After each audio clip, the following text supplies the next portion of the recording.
Genesis chapter 3. The serpent was the shrewdest of all the wild animals the Lord God had made. One day he asked the woman, "Did God really say you must not eat the fruit from any of the trees in the garden?" "Of course we may eat fruit from the trees in the garden," the woman replied. "It's only the fruit from the tree in the middle of the garden that we're not allowed to eat.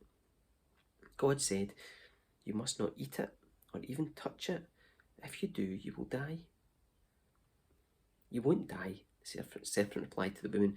"God knows that your eyes will be opened as soon as you eat it, and you will be like God, knowing both good and evil." The woman was convinced.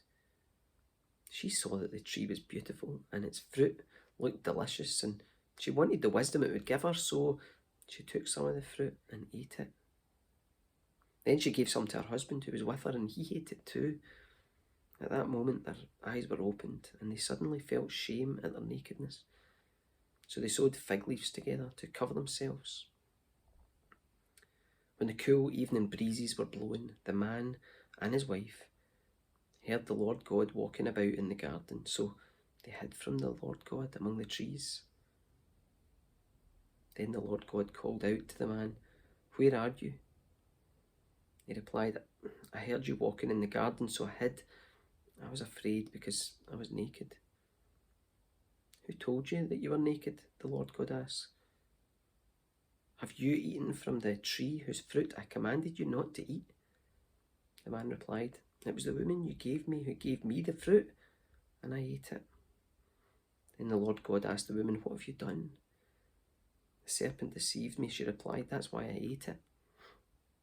Then the Lord God said to the serpent, "Because you have done this, you are cursed more than all animals, domestic and wild. You will crawl on your belly, grovelling in the dust as long as you live. And I will cause hostility between you and the woman, and between your offspring and her offspring. He will strike your head, and you will strike his heel." Then he said to the woman, "I will sharpen the pain of your pregnancy, and in pain you will give birth. And you will desire to control your husband, but he will rule over you." And to the man he said, "Since you listened to your wife and ate from the tree whose fruit I commanded you not to eat, the ground is cursed because of you. All your life you will struggle to scratch a living from it.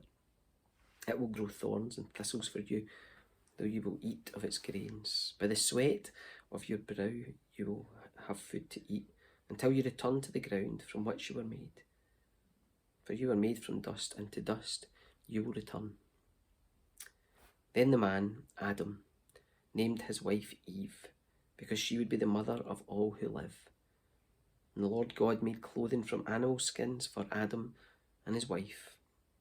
Then the Lord God said, "Look, the human beings have become like us, knowing both good and evil. What if they reach out, take fruit from the tree of life and eat it? Then they will live forever." So the Lord God banished them from the Garden of Eden, and he sent Adam out to cultivate the ground from which he had been made.